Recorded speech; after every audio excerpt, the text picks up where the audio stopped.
Hello बालकों, कैसे हो? बढ़िया हो? अच्छी बात है।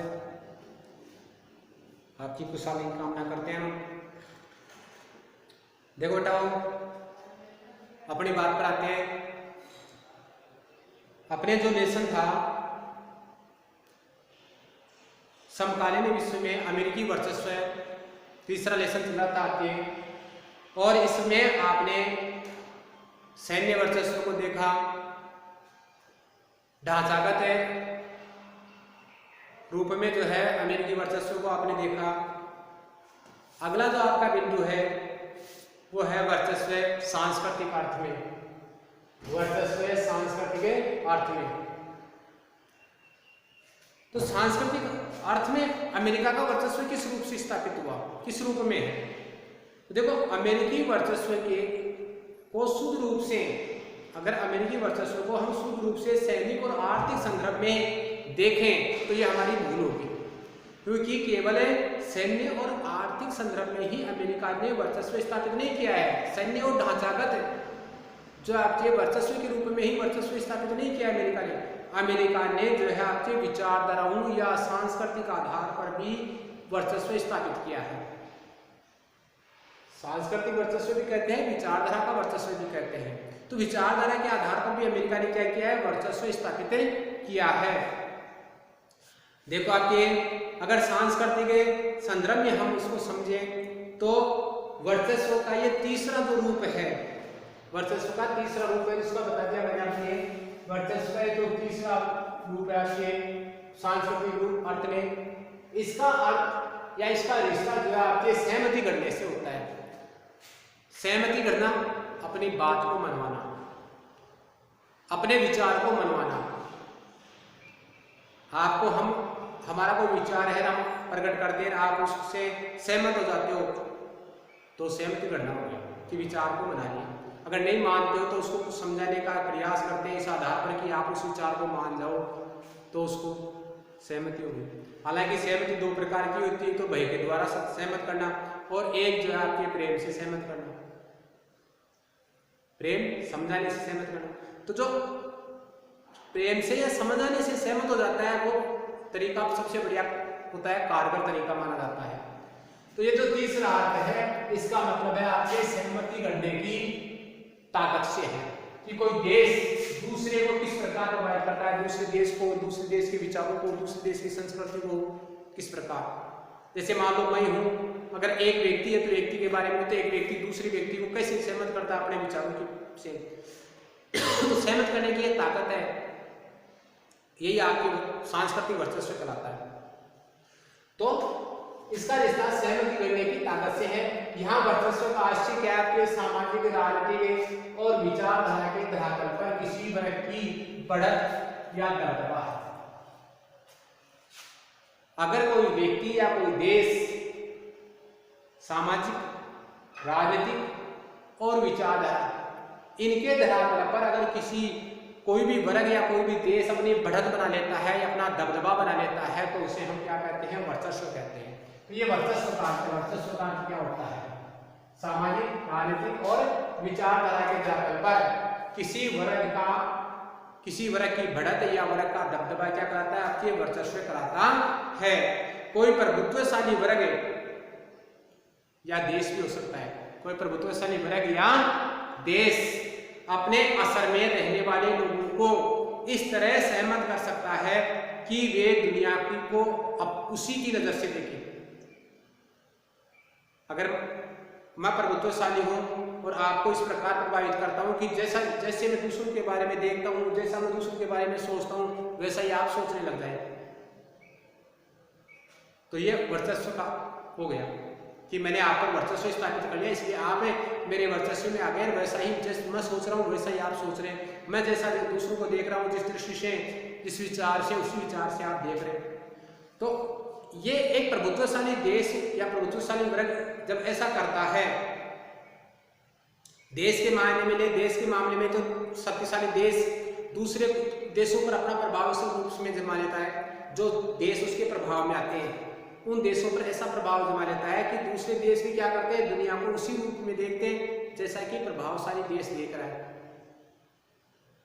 इससे प्रभावशाली देश की क्या हो जाती है, बढ़त हो जाती है। इसी को वर्चस्व कहते हैं, जो मैंने बताया अभी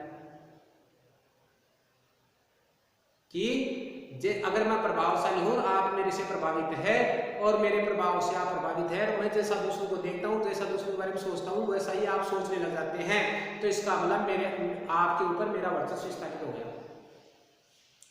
इसी प्रकार कोई प्रभावशाली दुनिया का देश है, वो देश क्या करता है, उसके प्रभाव में रहने वाले देशों को इस प्रकार प्रभावित कर देता है कि वो देश की दुनिया के बारे में वैसा ही सोचने लग जाते हैं जैसा कि प्रभावशाली देश सोच रहा है। तो उसे प्रभावशाली देश का क्या कहते हैं, वर्चस्व कहते हैं, कि इसका वर्चस्व कायम हो गया, उसकी बढ़त कायम हो गई। बढ़त भी कहते हैं, वर्चस्व भी कहते हैं। विश्व राजनीति के दायरे में देखें तो वर्चस्व के इस अर्थ को लागू करें तो स्पष्ट होगा कि प्रभुत्वशाली देश सिर्फ सैन्य शक्ति से काम नहीं लेते। अगर वर्चस्व के इस अर्थ में देखें तो प्रभुत्वशाली जो देश होता है वो क्या करता है, सैन्य शक्ति से ही हमेशा काम नहीं लेता है। वो किसका भी काम में लेता है, विचारधारा के आधार पर भी काम लेता है।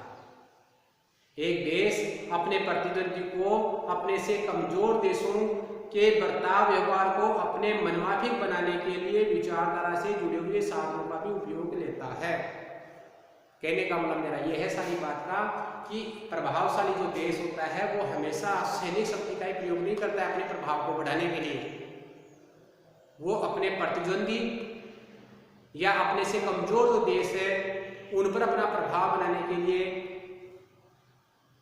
सैन्य शक्ति के अलावा विचारधारा का भी उपयोग करता है। और अभी बताया था मैंने कि ताकत के बजाय हम विचारों से प्रभावित करें, विचारों से सहमति गढ़ें, तो वो ज्यादा कारगर सिद्ध होती है, ज्यादा लाभदायक होती है। तो विचारधारा का इस्तेमाल करते हैं दुनिया में देश, और इस विचारधारा के आधार पर क्या करते हैं, अपने प्रतिद्वंदी को जो है हराने का कार्य करते हैं, अपने प्रतिद्वंदी को कमजोर करने का कार्य करते हैं। तो एक प्रभावशाली देश क्या करता है, कमजोर देशों के व्यवहार बर्ताव को इस तरह से प्रभावित करता है कि उससे वे सभी देश उसको ताकतवर माने, ये समझे कि ये देश हमारा हितैषी है।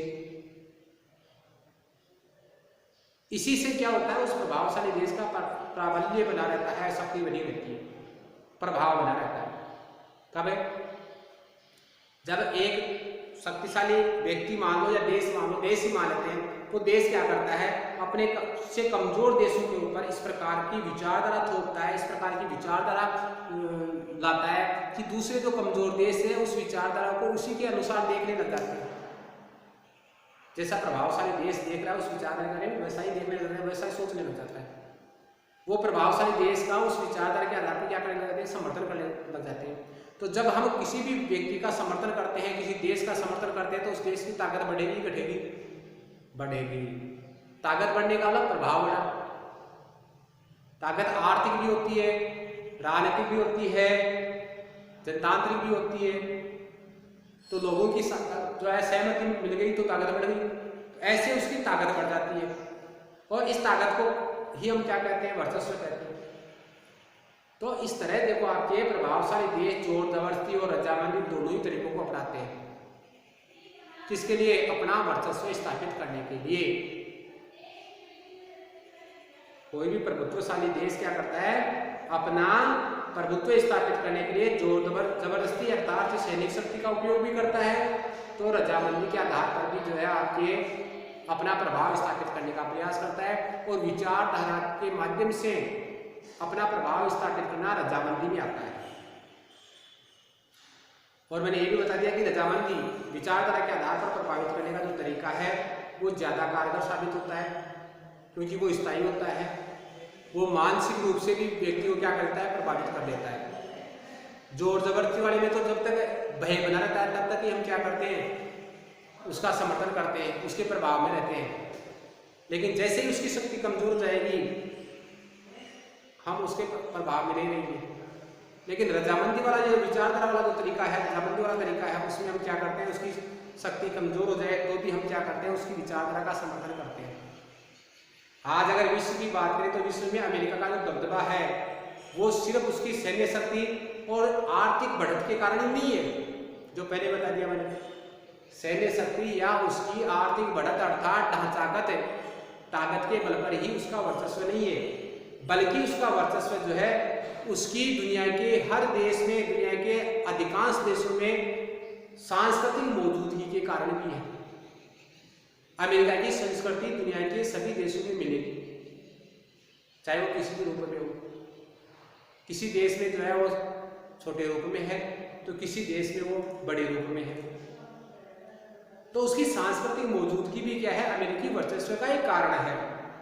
चाहे इस बात को आप माने या नहीं माने, लेकिन ये सत्य है क्या कि आज अच्छे जीवन, आप भी अच्छा जीवन, दूसरे भी अच्छे जीवन के लिए, और व्यक्तिगत सफलता के बारे में जो धारणाएं बनाते हैं, ऐसी धारणाएं विश्व में भी प्रचलित है, क्योंकि विश्व में भी सभी लोग अच्छा जीवन चाहते हैं और अच्छे जीवन के लिए उन्होंने भी धारणाएं बना रखी है। व्यक्तिगत सफलता के लिए भी उन्होंने धारणाएं बना रखी है। दुनिया के अधिकांश लोगों और समाजों के बारे में देखें तो उनके भी कुछ सपने हैं, तो उन सपनों के बारे में तो लोगों के अच्छे जीवन, व्यक्तिगत सफलता की धारणाएं और दुनिया के लोगों और समाजों के जो सपने हैं, वे सब 20वीं सदी में अमेरिका में प्रचलित व्यवहार बर्ताव थे जो आज हम अपना रहे हैं, आज दुनिया के अन्य देश अपना रहे हैं। कौन कौन सी चीजें? व्यक्तिगत सफलता की बात हो, अच्छे जीवन की बात हो, अच्छे जीवन संबंधी धारणा हो, या फिर जो है आपके हमारे सपने हो।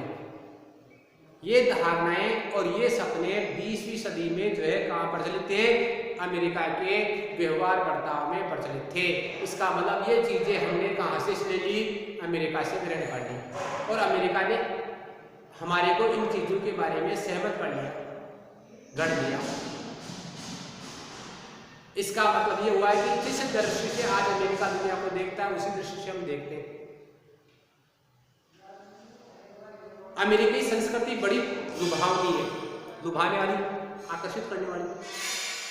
अमेरिकी संस्कृति बड़ी लुभावनी है, और ये क्या करती है, हमें आसानी से अपनी ओर आकर्षित कर लेती है, अपनी ओर लुभा लेती है।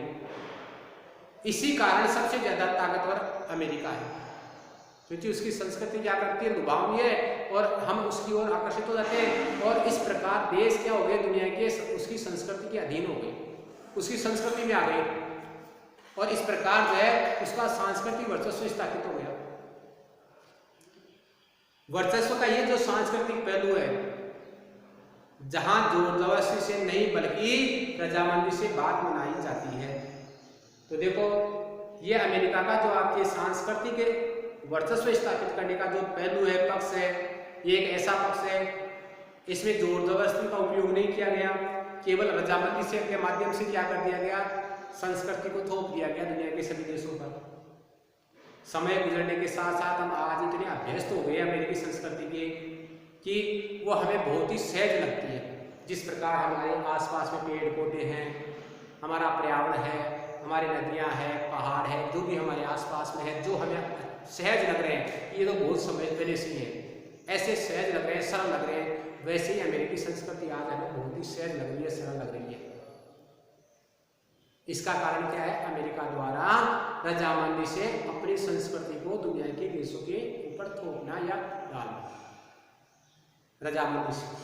तो हम क्या हो गए, उसकी संस्कृति के प्रभाव में आ गए, और उसकी संस्कृति के प्रभाव में आने से हम दुनिया को उसी रूप में देखने लग गए जिस प्रकार अमेरिका देखता है, और उसकी संस्कृति हमारे लिए उस प्रकार सहज हो गई जिस प्रकार हमारे आसपास की चीजें हैं, हमारा आसपास का वातावरण। आपको आद्रेय की बात याद होगी, पढ़ा था अपने लेसन के शुरू में, आयशा, जाबू, आद्रेय के बारे में पढ़ा था। आद्रेय जो है आपके जीन्स पहनता है नीली, और उसको कूल महसूस करता है, और वो महसूस करता है कि मैं स्वतंत्र हूँ, यानी उससे स्वतंत्र महसूस करता है अपने आप को। आपने ये भी पढ़ा था कि जाबू जो आपके आद्रेय है, आद्रेय के माता पिता जब है सोवियत संघ में रहते थे, बताया था पीछे, आद्रेय के पिता अपने जो आपके आद्रेय की माँ को समझाता है कि हम भी जवानी के दिनों में जींस पहनते थे, तो जब ये रूस में रहते थे सोवियत संघ में, और वहाँ युवावस्था में जो है ये क्या करते थे, नीली जींस को पहनना पसंद करते थे।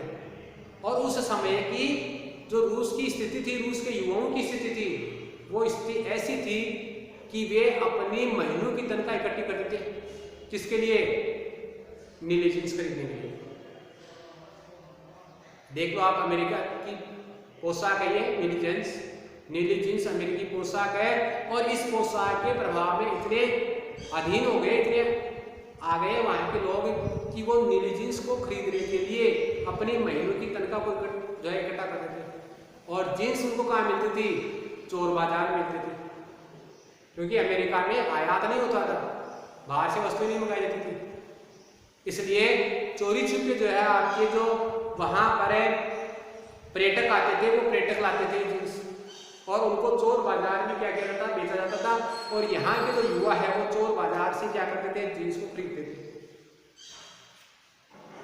ये सब जो है आपके चाहे जैसे भी हुआ हो, लेकिन सोवियत संघ की एक पूरी पीढ़ी की पूरी पीढ़ी क्या हो गई, आपके अच्छे जीवन की आकांक्षाओं में नीली जींस को अपनाने लग गई।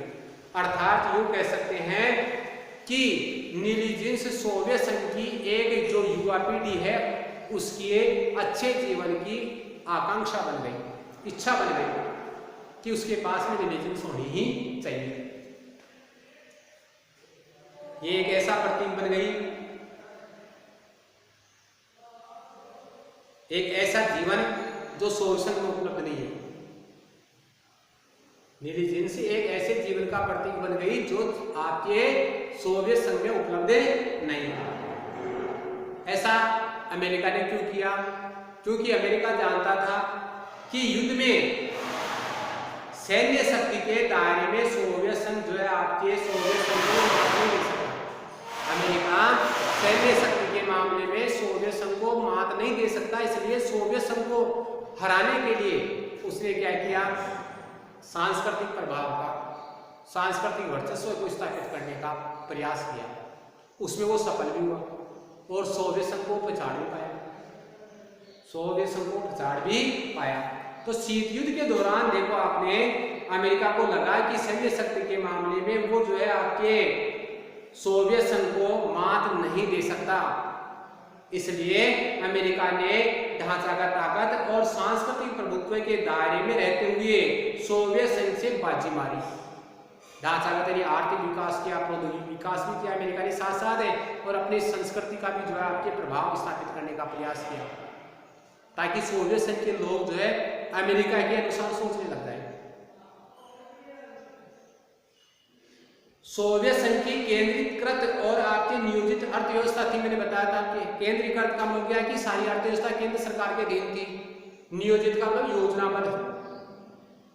इसी नियोजित अर्थव्यवस्था के आधार पर ही भारत ने भी क्या किया था, नियोजन की नीति अपनाई थी, और इसी के तहत 1950 में योजना आयोग का गठन किया गया था भारत में।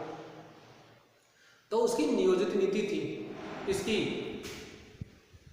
सोवियत संघ की कौन सी नीति, आर्थिक नीति, अर्थात अर्थव्यवस्था को उसने नियोजित ढंग से अपनाया था, और इसके कारण जो है उसके अंदरूनी आर्थिक संगठन का एक वैकल्पिक मॉडल था। वो कहने का मतलब अर्थव्यवस्था केंद्रीकृत थी, केंद्र सरकार के अधीन थी और नियोजित थी। इसी मॉडल को उसने अपना रखा था, इसी मॉडल में प्रारूप को उसने अपना रखा था। लेकिन पूरे शीत युद्ध के दौरान बात करें अपने, तो वहां की अर्थव्यवस्था देखें, दुनिया की अर्थव्यवस्था देखें, तो पूंजीवादी तर्ज पर चल रही थी। नहीं समझे? अच्छा, कहने का मतलब यह है कि अगर हम सोवियत संघ की बात करें तो सोवियत संघ ने अपनी अर्थव्यवस्था ने आर्थिक क्रियाएं, व्यापार, व्यवसाय वगैरह आदि इन सब की जो प्रणाली थी केंद्रीकृत थी। कहने का मतलब व्यापार, व्यवसाय, उद्योग, इन सब पर जो है केंद्र सरकार का नियंत्रण था। इनके लिए नीति बनाना, इनका संचालन करने संबंधी नियम बनाना, है ना, ये सब व्यवस्था जो है आपकी केंद्र सरकार को करनी थी। और नियोजित योजनाबद्ध, जिसका एक संगठन योजनाएं बनाए, उन योजनाओं के अनुसार विकास किया जाएगा। तो ये नियोजित प्रणाली अपनाई गई थी वहां पर। तो केंद्र सरकार के अधीन होने के कारण केंद्रीकृत कहा गया, और योजनाबद्ध अपनाने के लिए नियोजित कहा गया। ये प्रणाली सोवियत संघ ने अपनाई थी, क्योंकि सोवियत संघ में साम्यवादी व्यवस्था थी। इस व्यवस्था के लिए।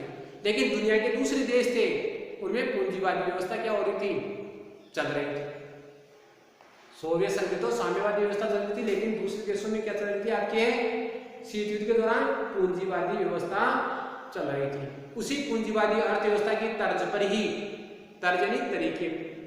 तर्जनी उसी के अनुसार दुनिया को ढालने का प्रयास अमेरिका कर रहा था, ताकि पूंजीवाद की विजय हो और साम्यवाद समाप्त हो जाए।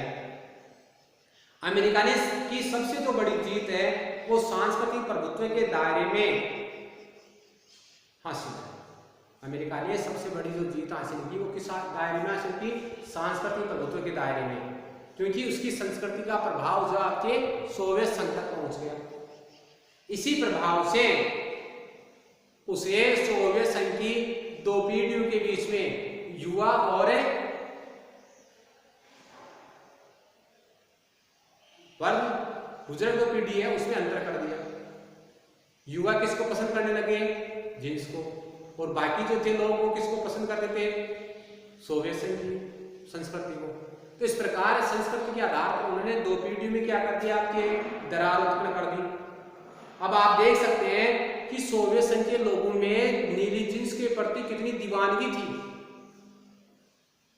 वो कितने जो है उसके प्रति लालायित थे। जो भी बताया मैंने कि वो आपके महीनों की तनख्वाह क्या करते थे, इकट्ठी कर लेते थे नीली जींस खरीदने के लिए, और फिर जो है आप जो जींस खरीदते, और वो भी चोर बाजार से चोरी छुपी, और उसको पहन करके वो क्या महसूस करते थे, अपने आप को स्वतंत्र महसूस करते थे, कूल महसूस करते थे। ये दीवानगी नहीं है तो क्या है। तो ये चीज जो थी वो चीज साफ जाहिर कर रही थी कि अमेरिका एक सांस्कृतिक उत्पाद के दम पर है। नीली जींस अमेरिका का सांस्कृतिक उत्पाद था। मैंने कहा अमेरिका की संस्कृति थी, अमेरिका में पहना जाता था ये वस्त्र, अमेरिका में ये बनता था। तो इसके दम पर उसने क्या किया, सोवियत संघ की दो पीढ़ियों में दरार उत्पन्न कर दी, दो पीढ़ियों में दूरी पैदा कर दी, और ये दूरी पैदा करने में वो सफल हो गया इस संस्कृति के बल पर। आज दुनिया के सभी देशों में देखो आपके ये संस्कृति मौजूद है, और इसी संस्कृति के बल पर वो क्या है, दुनिया में वर्चस्व स्थापित किए हुए हैं। अब बात आपकी आती है वो ये है कि अमेरिकी शक्ति के रास्ते में अवरोध, क्या अमेरिका की शक्ति ऐसे ही बढ़ती रहेगी? तो देखो आपके अमेरिका की शक्ति के भी रास्ते में कुछ अवरोध है, अमेरिकी वर्चस्व के रास्ते में भी कुछ अवरोध है, और वो अवरोध क्या है यह हमें देखना है यहाँ पर। तो देखो आपके अमेरिकी शक्ति के रास्ते में अवरोध है, अमेरिकी शक्ति के रास्ते में अवरोध,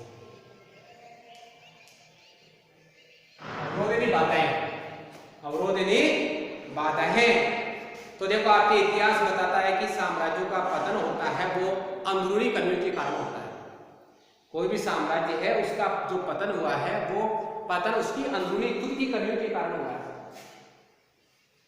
चाहे भारत में देख लो, आपके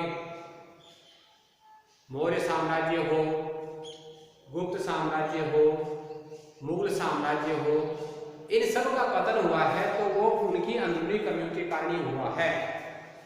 ठीक इसी तरह अमेरिकी जो वर्चस्व है, इस अमेरिकी वर्चस्व के लिए भी सबसे बड़ी बात अमेरिका की खुद की कमजोरियां हैं, अमेरिका के अंदरूनी कमजोरियां हैं, अंदरूनी अमेरिका के भीतर मौजूद शक्तियां हैं जो उसके लिए क्या बनी हुई है, मार्ग में बाधाएं बनी हुई है। अमेरिकी शक्ति में आपके अमेरिकी जो वर्चस्व की राह है, रास्ता है, उसमें 3 अवरोध है। कितने अवरोध है? 3 अवरोध है। देखो अगर हम 11 सितंबर 2001 की जो घटना पढ़ी थी, आपने पढ़ी थी ना, क्या थी 9/11 की घटना। हाँ, 4 जो व्यापारिक विमान थे अमेरिका के, उनको आतंकवादियों ने क्या कर लिया था, अपहरण कर लिया था। सही है।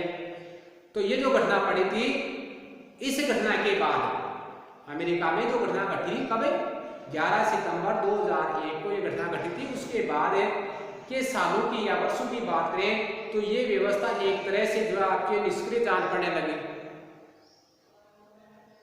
क्या कि अमेरिका के रास्ते में अमेरिका कोई अवरोध नहीं है, लेकिन धीरे धीरे जो है आपके फिर से ये प्रकट होने लगा है कि अमेरिकी वर्चस्व या अमेरिकी वर्चस्व की राह में अवरोध है। तो ये 3 प्रमुख अवरोध है। पहला अवरोध देखें तो आपके अमेरिका की संस्थागत बनावट है। अमेरिकी रास्ते में अवरोध वो कितने हैं? पहला खत्म। ये आपके संस्थागत बनावट था। अमेरिका की पूरा लिखता हूं का अमेरिका की संस्थागत बनावट। संस्थागत बनावट क्या है कि यहां पर जो शासन है, शासन के 3 अंग है। कौन कौन से? व्यवस्थापिका, आपकी कार्यपालिका और न्यायपालिका।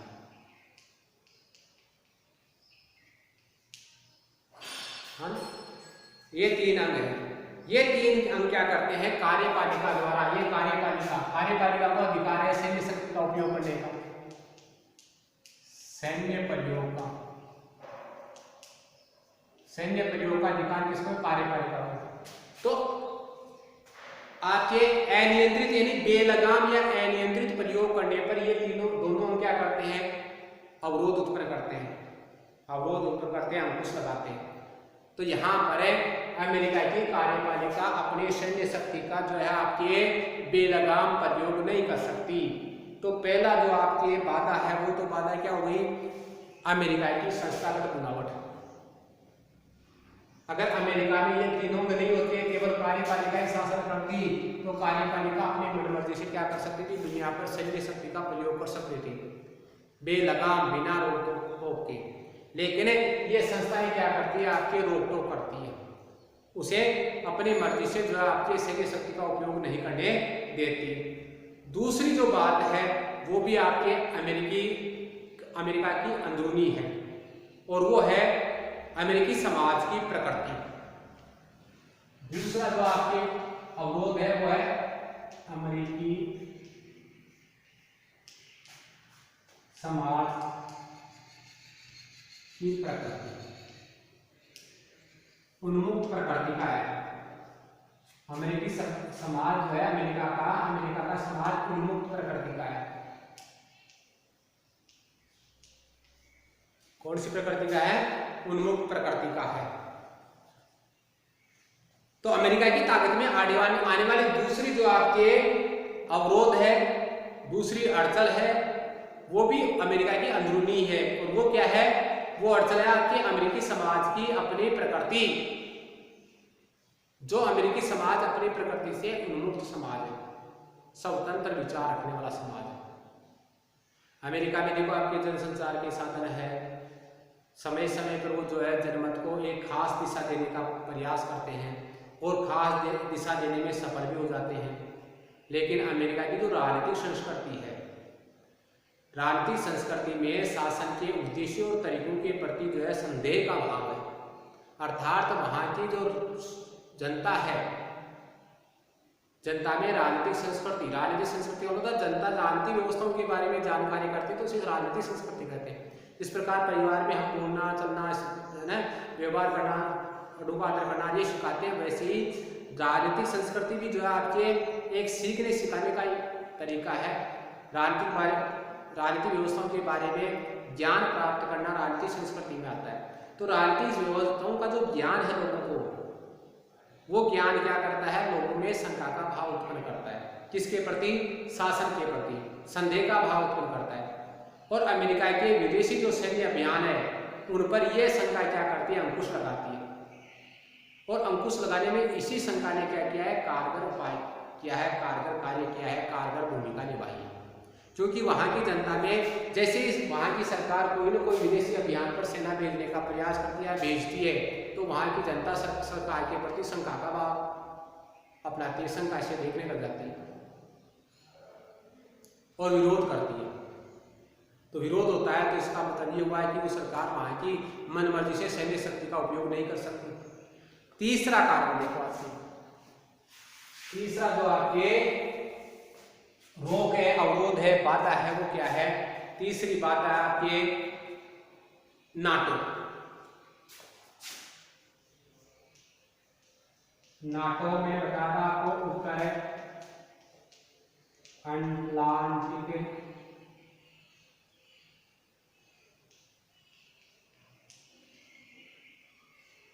संधि संगठन,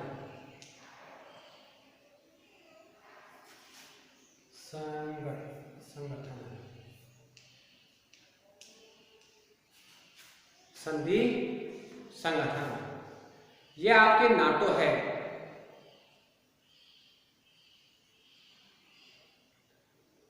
ये जो नाटो है आपकी, ये संधि संगठन है, ये क्या करता है? अमेरिका के रास्ते में अवरोध उत्पन्न करता है, बाधा उत्पन्न करता है। तो ये तीसरा जो आपके व्यवधान है, ये सबसे ज्यादा महत्वपूर्ण है। अंतरराष्ट्रीय व्यवस्था में आज सिर्फ एक ही संगठन बचा है, सोवियत संघ के विघटन के बाद में, है ना? और संभवतः अगर हम संभावना करें तो ये तीसरा जो संगठन है, सॉरी, जो एक ही संगठन बचा है, और ये एक ही संगठन कौन है? नाटो है। और ये नाटो जो संगठन है वो ही क्या करता है? अमेरिका की ताकत पर प्रतिबंध लगाता है। देखो आपके नाटो का अर्थ बता दिया मैंने आपके, उत्तर अटलांटिक संधि संगठन है, जो आपके शीत युद्ध के दौरान अमेरिका ने अपनी सुरक्षा के लिए सोवियत संघ का मुकाबला करने के लिए सैन्य संगठन बनाया था विभिन्न देशों के साथ मिलकर के। उस संगठन के जो देश है वो देश क्या करते हैं? विरोध करते हैं, क्योंकि अमेरिका का इस नाटो से हित जुड़ा हुआ है। अमेरिका का इस नाटो के देशों से हित जुड़ा हुआ है, क्योंकि ये सभी देश लोकतांत्रिक है और लोकतांत्रिक होने के साथ साथ बाजार उन्मूलक अर्थव्यवस्था इनमें, बाजार उन्मूलक अर्थव्यवस्था है। और बाजार उन्मूलक अर्थव्यवस्था से अमेरिका को फायदा है। क्यों? क्योंकि अमेरिका इन बाजारों में अपने उत्पाद बेचता है, और इसी कारण इस बात की संभावना बनती है कि नाटो में शामिल अमेरिका की जितने भी साथी देश है, वो साथी देश इसके वर्चस्व पर अंकुश लगाएंगे। तो अमेरिका जो आपके अमेरिका के नाटो सदस्य जितने भी देश हैं, उन सभी देशों में बाजारों जो आपके बाजारों के यानी खुले बाजार वाली या खुली प्रतियोगिता होती है बाजार वाली, वो बाजार मूलक अर्थव्यवस्था है। बाजार मूलक अर्थव्यवस्था होने के कारण अमेरिका को इन देशों से आर्थिक लाभ है, आर्थिक हित जुड़े हुए हैं, और आर्थिक हित जुड़े हुए हैं तो अमेरिका अपने नहीं चला सकता। अगर अमेरिका अपनी चलाता है तो ये देश क्या करते हैं? अमेरिका का विरोध करते हैं। तो इस आधार पर ये देश क्या कर सकते हैं? अमेरिका की ताकत पर क्या कर रहे हैं? वर्चस्व पर अंकुश लगा रहे हैं। तो ये भी जो है अमेरिका की राह में एक बाधा है। आगे का अगले कालांश में देखेंगे।